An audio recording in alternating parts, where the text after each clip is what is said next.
Alors, je voudrais passer la parole à Marine-Jacques Leflèvre.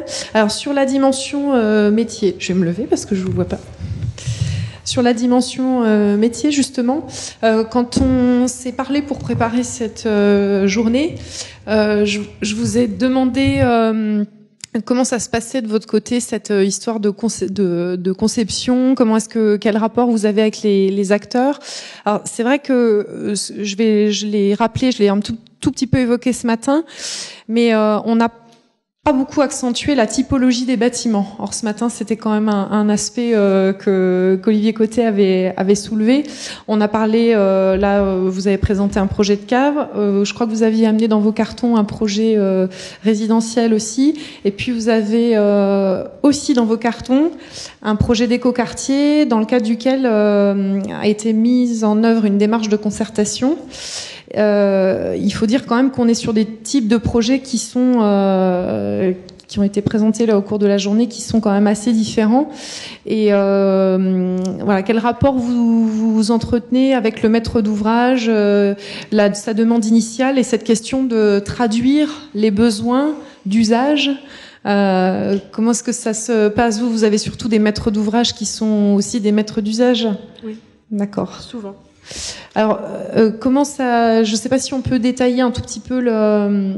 Vous voulez que je présente quoi, là? En profiter pour détailler peut-être le projet d'habitation ou alors l'écoquartier, c'est au choix. Ben, on n'a qu'à parler de la conception participative, puisque c'est quelque chose... Ben, je ne sais pas trop ce que vous attendez de moi sur ce sujet, mais... Ben, comment ça s'est passé? Racontez-nous l'histoire. Non, mais simplement, c'est vrai que nous, pour pouvoir concevoir nos bâtiments, en fait, il faut simplement être très très à l'écoute. Voilà. Le projet de Longecourt les Culettres, c'est un projet qui rassemble en fait des acteurs très très volontaires. C'est déjà l'histoire d'un maire très engagé, qui est très à l'écoute de ses habitants, qui est très sensible à l'environnement et qui souhaitait étendre son village de 49 habitants. C'est un tout petit village, Longecourt-les-Culettres, c'est à côté d'Arnay-le-Duc. C'est tout petit. Et puis, il a fait la connaissance de notre agence, parmi d'autres. On a commencé à travailler ensemble sur ce projet. Et on a mis en place ce qu'on appelle de la conception participative. Et l'idée, c'est de faire participer les futurs accédants et les habitants du village dans la mise en place de leur extension de village. Donc c'était pour nous une grande expérience, puisque c'était la première fois qu'on le faisait. Et donc on s'est adapté à l'échelle du projet, on s'est adapté au lieu, on s'est adapté aux habitants, on s'est adapté aux futurs accédants, et on a mis en place une méthodologie qui nous a semblé la plus utile, la plus dynamique, la plus entraînante pour tous ces gens qui faisaient partie de nos réunions, pour les faire participer à toutes les échelles, ça soit sur l'énergie, sur l'habitat, sur la façon de vivre, sur la façon de se déplacer. On a découpé notre méthodologie en 3 parties. On avait déjà... alors bon, je sais pas dans quel sens c'est mon PowerPoint. Vous voyez la première image, bon voilà. La deuxième image, en fait, c'est simplement ce que vous avez raconté tout à l'heure. C'est une philosophie des liens sociaux et environnementaux déjà très fort dans le village, parce que ils font déjà tout ce qui est foire bio, etc. Donc ils sont déjà très dans ce processus social. Et puis donc, lors de nos différentes réunions, on avait plein d'autres acteurs avec nous, hein, en plus des futurs accédants et des habitants. On avait le potentiel bailleur social, on avait la DDT, le conseil régional, le conseil général, qui nous ont suivis dans cette aventure. Ce qui est aussi rigolo dans cette aventure, c'est qu'on ne sait pas très bien où on va. Et aujourd'hui, dans un monde où on est rythmé par le temps et les objectifs, là, on s'est laissé guider par ce que nous donnaient les gens au fur et à mesure des réunions pour concevoir le projet. Voilà. Donc la première phase, en fait, ça a été ce qu'on appelle une approche sensible, c'est-à-dire que c'était eux qui nous livraient leur rapport au village, leur vision, leurs envies par rapport à l'éco-hameau. Dans une deuxième période de réunion, on a mis en place des réunions participatives sur l'élaboration de l'éco-hameau en lui-même, et sur la dernière étape, c'était tout ce qui était gestion des énergies, etc. Je peux me permettre une question? Bien sûr.